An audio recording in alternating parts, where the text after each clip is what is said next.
Hey, what's up guys and welcome back to Anime King, and today I'm going to be giving you part 6 of What If Naruto Awaken Alucard's Godly Abilities. Remember to get this one to 100 like as usual, share this to all of your friends in your social media platform, and also guys, go ahead and check out the brand new episode of What If Naruto was sent to a parallel multiverse, and enjoy that guys.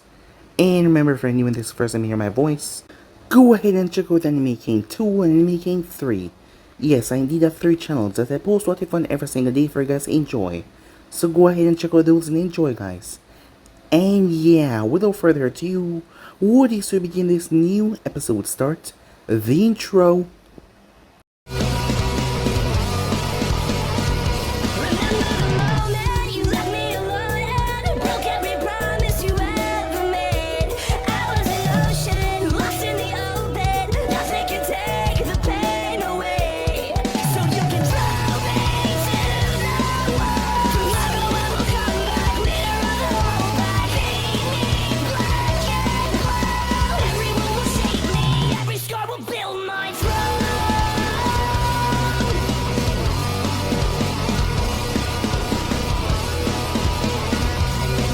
So, the last time we left off, everyone was horrified at what they saw as Sakura start to grow branches as it exploded from every open area until her entire body exploded outwards as a bonsai Sakura tree was there, with pink petals fluttering everywhere, as everyone couldn't believe what they just saw. The rest of the matches went off as Naruto was the person to fight twice as he went down there to face off against Zaku. Dosu and Kin realized that Naruto was the strongest, as that was a mentality that they got from Orochimaru. They were supposed to follow the strongest, they could not lead. They were not leaders. Orochimaru breathed that out of them to make sure that his subordinates never betray him. So they saw that Naruto was the strongest, and hearing that he had killed Orochimaru and showing the body, well, they realized that he was. As Dosu decided to kill Naruto for that, well, as Naruto ripped him apart to show him that he was not someone to be trifled with. After the exam was done, Hiruzen had a talk with Naruto, and Naruto explained a few things that he hadn't explained to him. Hiruzen sighed as the boy has been keeping things from him, as he gave him a calculated look, as he was starting to think things about Naruto the way he was acting. He was acting more strange than usual now, but Hiruzen decided to trust the boy for now. The council meeting was called afterwards as Sakura's mother was upset her daughter was dead, as they wanted Naruto to head for that, but she was told that she could die in the exam as she signed the waiver, so Naruto killing her was not against the rules. But people were still upset as hell, but it wasn't like they really could do Naruto anything. Jiraiya came to visit Hiruzen afterwards as Hiruzen told him not to enter Naruto's life right now. After all, the blonde was different than before. But Jiraiya would not listen as he made his way. Those one came in as they want to be a part of Naruto clan. They were in terms gonna be basically slaves to work for him, just like how they work for Orochimaru. And they had information as well. But that did not matter, seeing that Orochimaru was dead now. But Hiruzen gave them the form to sign out. As things were changing, Jiraiya got there as he saw Naruto, as Naruto was currently with Vicky. As Jiraiya came there as him and Naruto spoke. In the end, as Naruto read his mind, after warning him, Naruto showed that he was dead serious as he castrated the man. As Jiraiya's screams went all over Konoha, Hiruzen was just happy that he was not killed. As Naruto returned back to his day like nothing had ever happened, he made his way as he found the Sound Ninjas. As Kimimaro tried to fight him, but Naruto simply activated the seal, and the man died. The rest of them bowed to his whims as he was now in control, seeing that he had absorbed Orochimaru. Teiwaya was a loudmouth, as Naruto put her in her place back completely, dominating her. A part of her really liked it, but well, she was gonna be a slave now, as he brought her back as Vicky, told that she had work to do, as she realized that this was her life now. Meanwhile, as Naruto made his way as he went to Taki. But that was not the only thing happening. The masked man of the Akatsuki was currently coughing. Something was up with him as Zetsu brought him blood. Blood from Hedon as he saw everything that Hedon has done up to this point. Something was wrong with him, but yet he was showing signs of the things that Naruto could do. But it was not all revealed. As for Hinata, she was missing. She had fell into a hole and she found herself under Konoha in a strange part, a relic, as she found a talisman, tablets, with strange writings and markings on it, about some sort of cult, like a church or something like that. Meanwhile, Naruto was able to find the girl, the Seven Tails, Jinjulki, as her name was Fu. As he caught her in the alley, she couldn't fight back as she felt a cold sensation as she turned. She didn't know what this thing was, but she saw the dead god itself looking at her, as she trembled in fear. So yeah guys, so basically that's what left off. You guys can switch across the place, check it out for yourself. So yeah, what is to begin this new episode?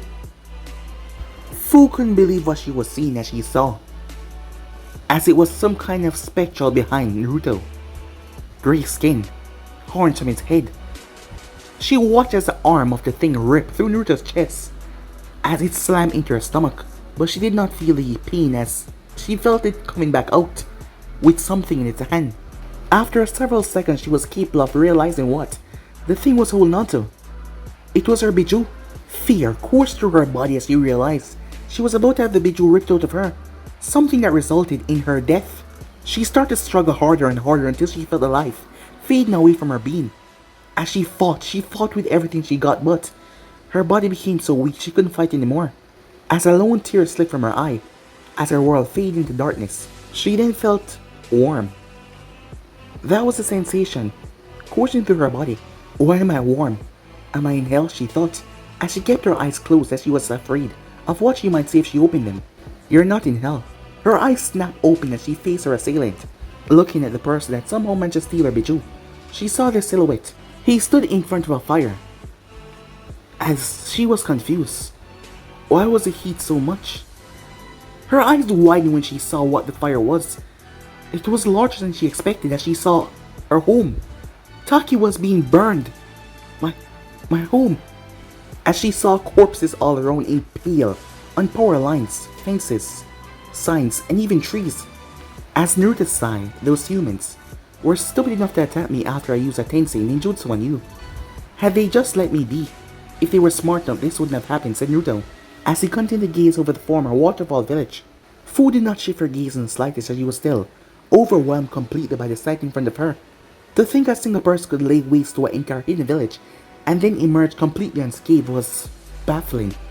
But that didn't change the fact that she was currently looking at the village that she grew up in, burning right in front of her eyes. Everyone she ever knew was dead or homeless, including her family and her friends. Wait, no. She never had any family or friends in the first place. And with that thoughtless sadness, everything from the past started to run through her memory. All the hateful stares, the countless beatings, the harsh glares, the training that they were forcefully putting her through. She went through it all. The more she remembered, the more a part of her dulled the pain of watching her former home get burned. He then turned his back as he started to walk. You have two choices. One, either you stay here and fend for yourself, or you come with me. Either way makes no difference to me. She snapped out of her stupor as she looked towards him. She could not stay here. As she looked towards him, he did free her from her burden. She no longer had to suffer at the hands of those villagers. So she ran up and caught up with him as she started to walk beside him. As she spoke nervously, she was still unsure what to say, or even if she should trust him at all. Hello, said Naruto. My name is Fu, she said. Naruto, he said, as everything went quiet. Until she spoke again. You said that you used a Tensei jutsu on me. Why? Because I did. Huh? She said confused. You asked me why I used a Tensei jutsu on you, and I said I did, said Naruto, repeating what just happened. As a small sweat drop came on her head. I mean, why did you use a Tensei jutsu on me, she asked. So you did not die, he told her. But weren't you the one that killed me in the first place? Yes, but your death was nothing personal. You just had what I wanted to inform her. So let me guess, you kill anyone that has something that you want, Fu said, her tone sounding a bit sarcastic. Yep, said Naruto, as the both of them looked at each other once again. Really? She asked. Only if they don't give it to me. She sighed. Why do I have to meet this psycho, she thought to herself. Because you're a Jinjulki. Fu screamed as she looked around. As she looked towards the blonde who was smirking. You can read my mind? Amongst other things, he said. Do I want to know? No, he said. Sounds fair, she said to him.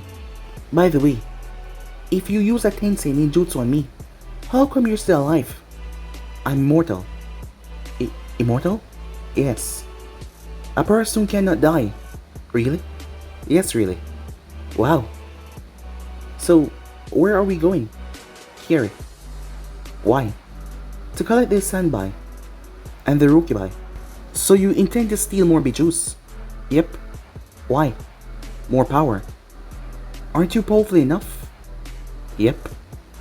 Then why are you doing this then? Fun. Wait, what? Fun. What do you mean fun? I mean fun, said Naruto. It's more fun to try and increase my power, even if I'm already the strongest being on the planet.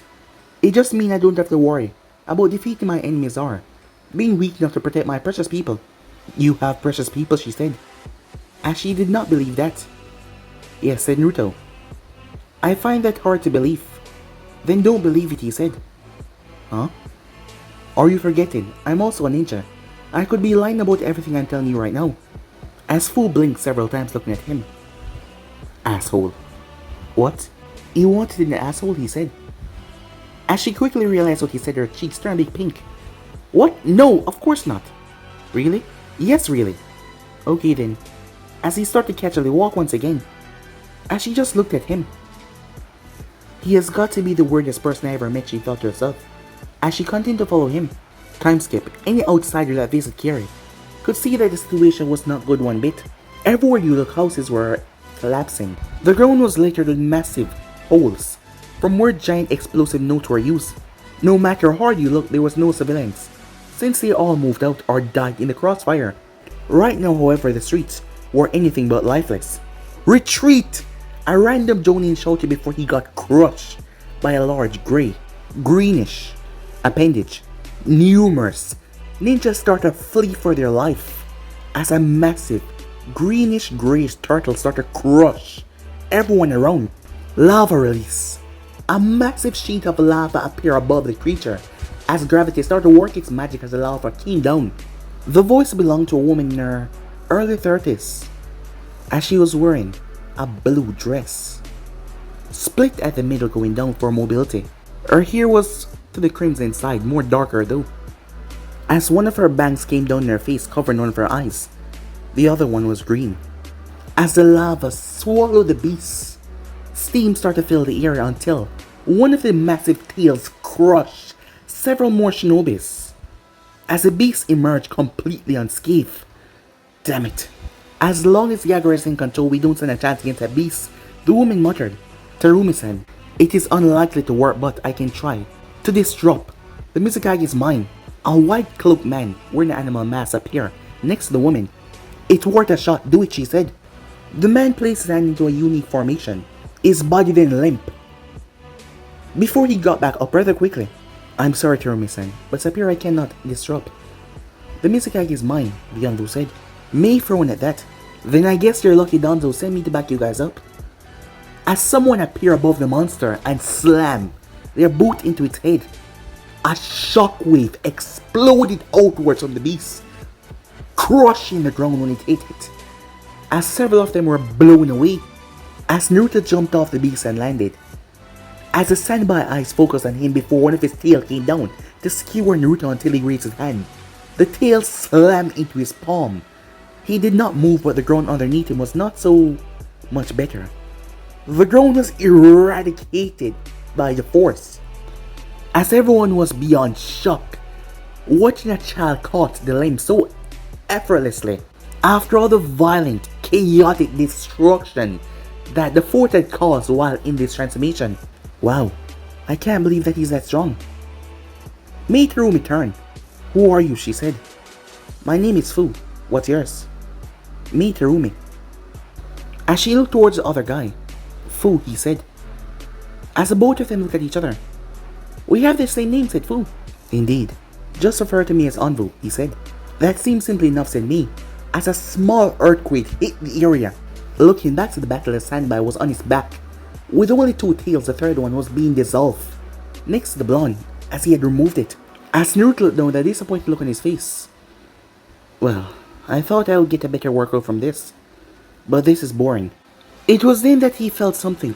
Bubbles started to spread all over the area. Move, said me!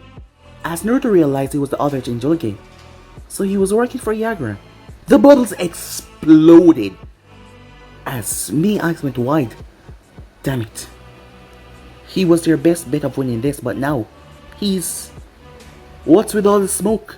As Naruto wiped his hand in front of his face, blowing away the smoke. Everyone was shocked. How was he still alive?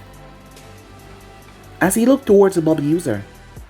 Still, not strong enough, he said. As Naruto went through hand sign, Shikifujin, he said. Everyone felt a cold sensation swept through the area, but they could not see what was causing that. As Naruto summoned the dead god. As Utakata was unable to escape the grasp when the hand ripped into him. Neither could the 3 tails, seeing that it was disabled at the moment. As Naruto did not waste any time as both of them screamed as the tail beasts were yanked out of them. As the Sanbai body dissolved, showing the 4th Mizukage, who was now dead, along with Utakata. All the Kiri loyalists that were working for Yagura realized that their biggest guns were out. As the remaining rebels started to surround them, they had no choice but to surrender. As Mii walked over towards a stranger that was able to easily destroy 2 Jinchurikis within seconds. As she realized that the Bijus were gone. I take it. You're planning on taking our Bijus, she asked him. Don't worry, said Naruto. I've already taken the 7 tails. I'm planning on gathering the rest. Why should that stop me from worrying, she said. Because it would mean that Konoha will be the only place that has Bijus. And as long as you're allied with Konoha, you don't have to worry about a Biju attack. And besides, the 3rd Hokage liked peace. He loves peace. The only problem might be with the daimyos rejecting the offer, but don't worry. They can be persuaded. She saw the look on his face and what he was implying. Are you mad? You would threaten the daimyo, she asked him. No, it's not that. I'm simply strong enough to crush them and their armies without much effort. Just as she was about to say something, Fu intervened, just like you did with Taki. What did you do with Taki? It's simple, they attacked me, so I destroyed them, said Naruto. As Mii looked at him shocked. You destroyed the entire hidden village? Well, they started it, said Naruto. The Envu then cut in, you claim, that Danzo-sama asked you to back us up. Why did he? Danzo's goal is to bring peace under the flag of Konoha, and the only way by doing this is by bringing military dominance. I have the ability to become infinitely powerful and survive for eternity. So he sent me to increase Konoha power by gaining new allies. He's your boss, you can bring that up with him, said Naruto. As the root ninjas nodded. And yet, Konoha has the largest number of missing links in the elemental country, said Mii. I blame the council, said Naruto. You blame the council? Mii and Fu asked in confusion. The Konoha council consists of 3 sections. The Hokage, his advisors, is 1, the shinobi section is 1, and the civilian section is 1. The Hokage and the shinobi section are fine, but the civilian section is filled with corrupt bureaucrats and dead brain merchants who seem to believe that the only thing that matters is their pockets or their ambitions. If they're that bad, why doesn't Hokage dissolve them? Because they're good at covering their tracks and, unfortunately, they're needed to keep Konoha economy afloat. Why would they help the economy? Their pockets and ambition are linked to it. The better the economy, the more they can steal, said Naruto, as he turned towards the root shinobi. As for you lot, Danzo told me to pass on this order to you, as Sis, Ho, and Torai monitor the Akatsuki. The group knew that he couldn't have that information unless he was truly telling the truth, as they nodded. With that they vanished away, to carry out their orders. Well then, I should be going to the stone now. I might see you again some other time, said Naruto. Hold on, we just got here, and you're saying it's time to go, said Fu. Yes, said Naruto. Look, I don't know about you, but I'm exhausted. I mean, come on. We've been traveling for nearly 20 hours. Don't you ever need to sleep? Nope. Huh? I don't need to sleep, ever, he explained. Well, I do. So can we please spend the night here, she said, as she gave him the puppy dog eyes. Stop doing that, or I will rip your eyes out. The blonde stated in irritation. After all, as he is now, he would just kick a puppy, for the fun of it. As for the night, fine. As she started to dance victoriously, it reminded him so much of his old self. And stop dancing like that, or I'll break your legs. Huh? What's wrong with my dancing, she asks. It brings back bad and stupid memories. As she stopped dancing, fine, she said. Just find somewhere to sleep and get some rest. I want to collect the stone bejewels by the end of the week. As he made his way off to leave her, to do whatever he does. Time skip. I can't believe just how much stronger I am, said Madara. As he stood in the middle of the arena, laying around him was the other members of the Cascades, all sporting several injuries. Well, you do have the other members of the others, an experience added on to your own. So are you that surprised that you're that strong? The white half of Zetsu stated. But that's the point, if he only obtained your experience. Could he have beaten them so easily, said Zetsu, the black half. What are you trying to say, Zetsu? Well, what if you got just more than memories from the blood? I mean, you gained the person memories by drinking their blood. So what to say that you didn't get their strength or abilities? You make a good point. However, the only ones that have abilities without physical changes are Itachi and Hidan. I already have the Sharingan, and I'm not prepared to see if I can survive decapitation, said Madara. How about Danzo's blood bank, that has nearly several dozen Genkai stored away in it? Yes, that's a good idea, said Madara, as he vanished in his spatial distortion.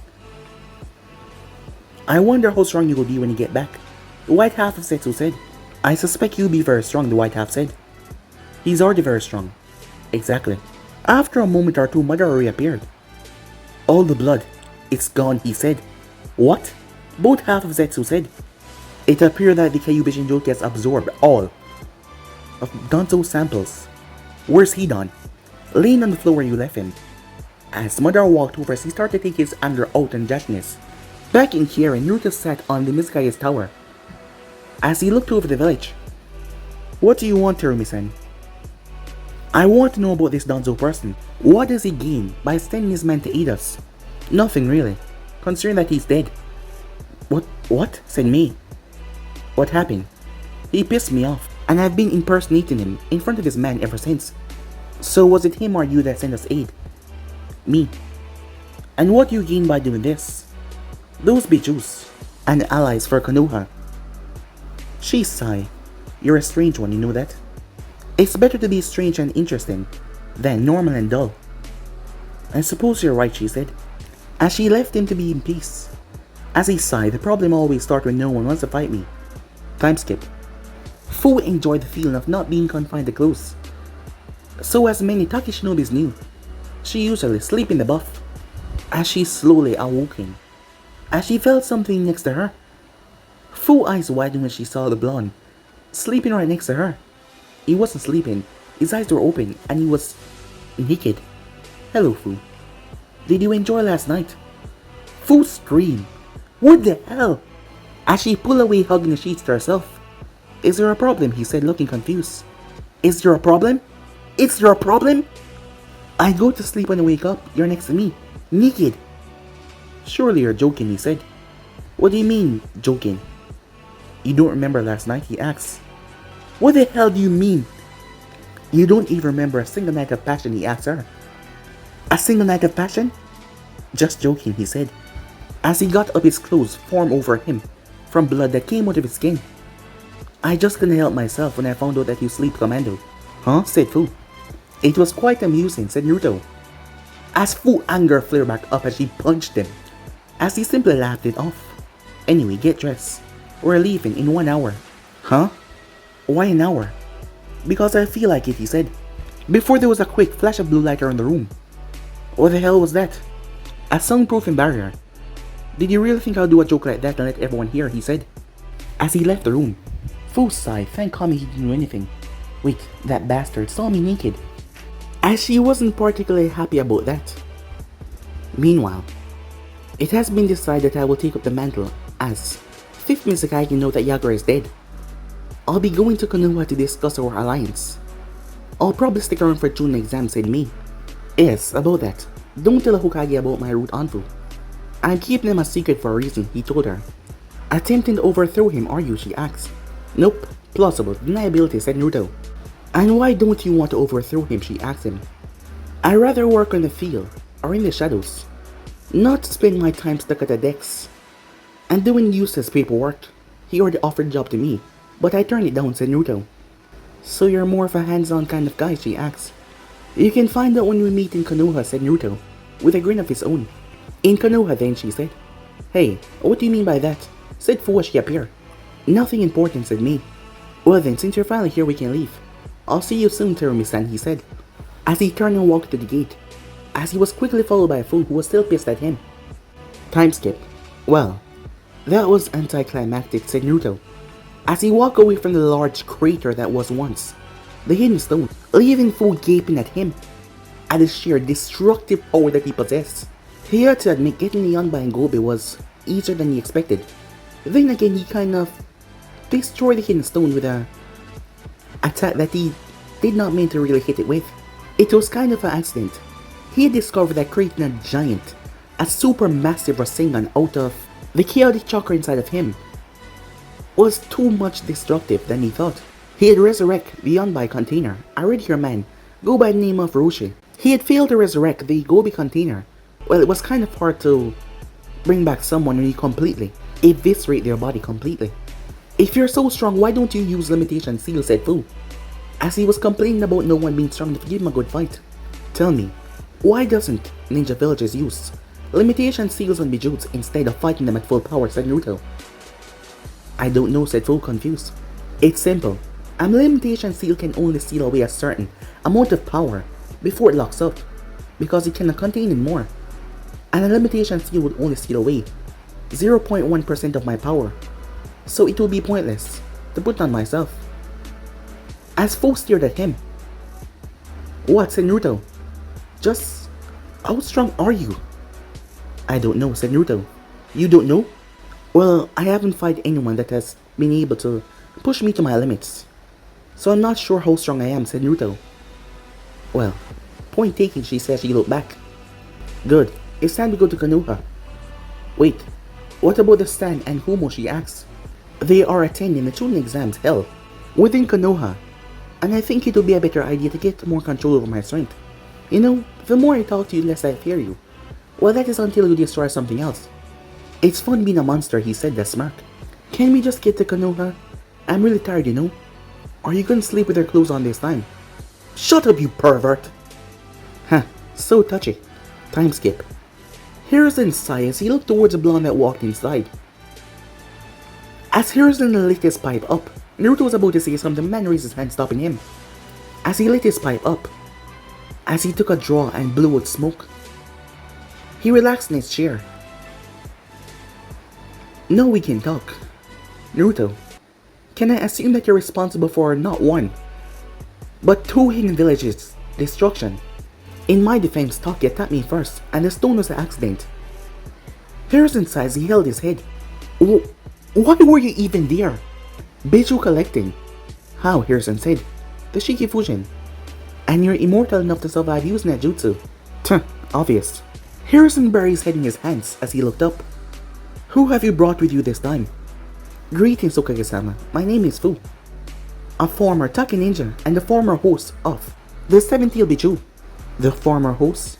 Said Hiruzen, raised an eyebrow. Yes, sir, but he removed it from me before using a Tensei Jutsu to resurrect me. Naruto, where did you even learn a Tensei Jutsu? A sand puppeteer named Chiyo, said Naruto. Let me guess, Danzo had her blood as well. Is there anything that you can't do? Play the banjo, said Naruto. What the hell's a banjo? A really old musical instrument. It's really cheap, said Naruto. I see. Anyway, Fu was it? Yes, Hokage-sama. What do you intend on doing here? I was hoping to be accepted as a shinobi. I see. If you wish to become a member of Konoha Shinobi Forces, you will have to pass an academy graduation test with a joining instructor watching over you. Why can't I just get my old rank that I had in Taki? It is standard to ensure there isn't any foul play, said Naruto. Right. It's fine, said Fu, as Hiruzen nodded. You don't have any way to stay, correct? No, Hokage-sama. Naruto, do you have any more room in your... No way! I'm not staying with this pervert, said Fu. As Hiruzen glanced towards the blonde, she can't take a prank. It doesn't matter. Naruto isn't going to be staying in Konoha for a while. He will be searching for my successor with my former student. Let me guess, Tsunade. Yes, Naruto, Tsunade. So how long is the self-proclaimed super pervert gonna be? He should be out of the hospital tomorrow, so you can set off then. Super pervert? Said Fu. Jiraiya, both of them said. As in Jiraiya of the Sannin?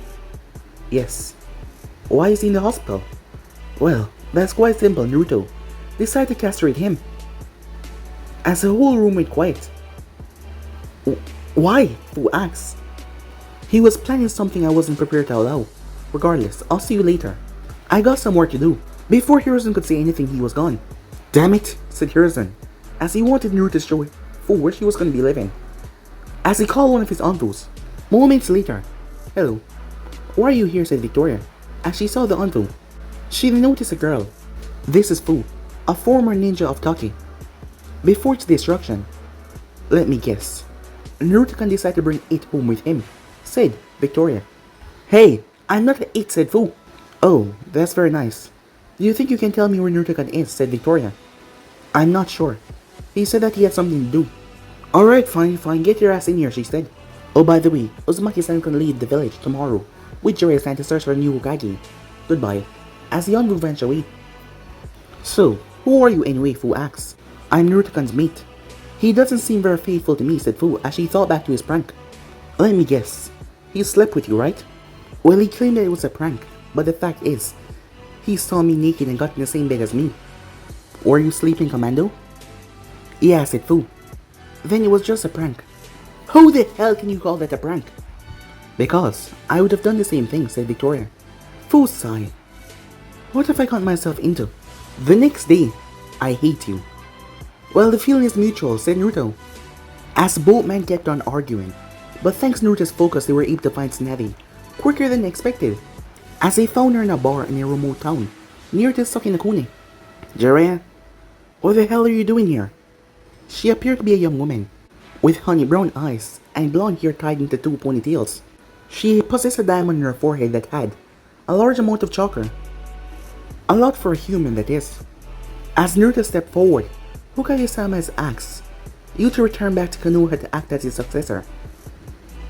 The both of them looked at each other before she burst out laughing. Oh, that's a good one. Does he really expect me to come back there? Oh, I'm afraid that this is not a request. As her laughter got louder, and who does he expect to bring me back? Jiraiya? Or let me guess, you? She said as she looked towards him. As Naruto raised his hand, as he flicked his finger, as a force slammed into Tsunade and threw her through several walls. Tsunade-sama, Shizune cried out, as she was holding on to her pet pig Tauntaun. Tsunade came climbing back out of the rubble that had buried her a moment ago as she burst out of it.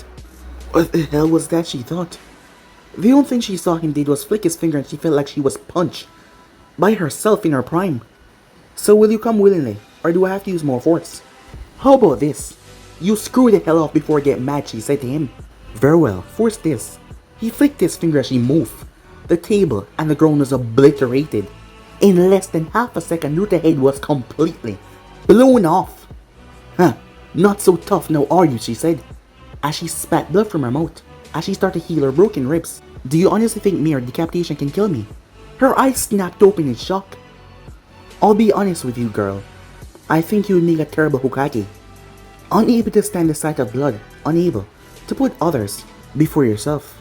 I can't imagine how ashamed your grandfather would be to see you like this. What the hell would you know, she shouted at him. As she attacked him, she threw everything, beating him to a bloody pulp. But yet, he just regenerated. As she beat him until she was completely exhausted. Why? Won't you just die? That's simple, said Naruto. I'm immortal. Only to a certain extent, a female voice said, as Naruto turned his head, BAM! As something slammed his head clean off. But it was not from Tsunade. As he regenerated his head, as he found himself facing a woman with short blonde hair, blood red eyes, a sizable chest, She was wearing a yellowish jacket and shorts with a pair of white thigh-high socks. But what caught his attention was the 9-foot long cannons attached to a 6-foot box that was on her back with the badge that she was wearing caught his attention. "So what do I call you, police girl?" As he lost another head once again. "You know," she said, "if it wasn't for your comment about a human defeating you, I would be inclined to think that you were someone else. But the person you remind me of always said that a human is the only thing that can kill a monster." "Is that so?" "Yeah, but other than that, you're practically the same," said Naruto, as she shot him again. As Tsunade was confused at the whole ordeal, Jiraiya on the other hand was focused on the woman's chest. It was larger than Tsunade, chest size, which was incredible. "So what's your name, police girl?" said Naruto as his head regenerated once again. "Sarah's Victoria," she said. "I take it that you're a Nosferatu as well." "That's correct," she said, as she shot him again. "So why are you shooting me?" "I feel like it," she said. "Then I have a question for you." "Go ahead." "Is there a way to limit my power?" he asks. "The oldest Funjutsu in existence, as you probably guess." "And that would be," he asks. "The Cromwell Initiative," she said. This time he didn't lose a head though. "Do you happen to know how to meet this seal?" "Of course I do. Why?" "I hate to say it, but I'm too strong to control my power now. I was hoping that you could teach me this Cromwell Initiative, so I can get a good fight every now and then." She rolled her eyes. "You're definitely too much like Master." "And where is your Master?" "He stopped existing a long time ago." "He stopped existing?" "A unique ability of someone that he absorbed was quantum reality manipulation. To put it, they simply existed however they see themselves. That means he could be everywhere at once or nowhere if he lost his view of himself. And due to the number of souls Master absorbed, he did, resulted in his demise," said Naruto. "Yes," she said. "Well then, police girl." She blew his head off once again. "What? My girlfriend is called Victoria, so I'm not calling you that." "Then call me Cirrus." "I refuse to be called police girl once again." "What? Did your master call you that?" he said. "Actually, yes," she said. So exactly how old are you?" he asks. "Around 650 years old." "Is that all?" "I expected you to be about 1,000 years old." Bam! She blew his head off once again. "I might be old, but I'm not that old," she said. "May I ask, how many souls have you absorbed?" "Not as many as you might think given my age." "What? You dislike drinking human blood?" he asks. "I never liked it. In the first place, I was trying to survive a fatal wound without knowledge of exactly what I will be turned into. So you only feed when you have to." "Exactly," she said. "Anyway, Sira-san, although I'm enjoying this conversation, I have a job to complete." "So you're here on a mission," she said. "Why else do you think I'm here?" "Unfortunately, your mind is too well guarded for me to invade it, so I don't have a clue," she said. "Then why not invade the pervert's mind?" he said, looking towards Jiraiya, who frowned at that. "Now for you, Tsunade," said Naruto. "Do I have to use more force, or will you come back with me willingly? And I promise you I won't leave until I bring you back. So, easy or the hard way?" Fine. But only because I can't kill you, you brat." "Well, that's good. Because I'm not sure I can restrain you without killing you in the process." Then I guess I should really teach you the Cromwell soon," said Cirrus. "So, Cirrus-san, are you going to come to Konoha with us?" "I don't have anything else to do, so why not?" "Hey, stop looking at my chest," she said, turning towards Jiraiya. "Or I'll kick you right in your nuts." "Oh, you can't," said Naruto. "Why not?" Cirrus asks. "Because I castrate him." "Wait, really?" said Tsunade. "Yep, a week ago." "You really did?" "Why?" Cirrus said. "Well, he wanted to put me and my girlfriend in one of his porn books. And get the thing, I'm his godson." "That's sick. You dirty old perv." "Hey, I'm not a dirty old perv, I'm a super pervert." "Same thing." "It's not. It's really not." "Well, keep on staring at my chest, and I'll take what makes you a man," said Sierra. As Jiraiya stepped back, he already lost one thing before he's not gonna lose the other. "Why does everyone keep on picking on me?" he said. Time skip. "So, let me get this straight. She's a 650-year-old vampire who specializes in heavy artillery." "Whatever that is," Harrison said. The group nodded. As Harrison turned his head, "Now, Tsunade, I know that you just got here, but I'm begging you, please take the position as Hokage so that I can finally retire." "It's not like I have a goddamn choice," she said as she glanced towards the blonde, who was smiling.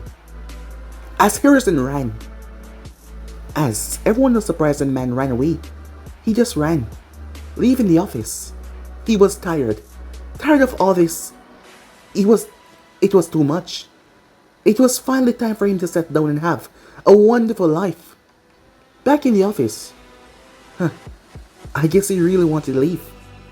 You have no idea, said Naruto. I guess it was too much for him. And he expect me to take this job, said Tsunade. Don't worry, you're a lot younger, said Naruto. You're gonna do a lot better. With you here, I doubt that, Brett. As Naruto smiled. But guys, be in subscribe right here. If you want to see next person do, like, subscribe, comment down below, and turn on that bell notification as they posted. Remember to share this to all of your friends in social media platform. Remember to go ahead and check out a brand new episode of What If Naruto was sent to a parallel multiverse, and enjoy that, guys. And also stay tuned for a brand new episode coming over Anime King, which I do hope that you guys will enjoy. And go ahead and click that red subscribe button and join the Anime King family. And yeah, without further ado, I'm out for now. See you guys soon. Peace.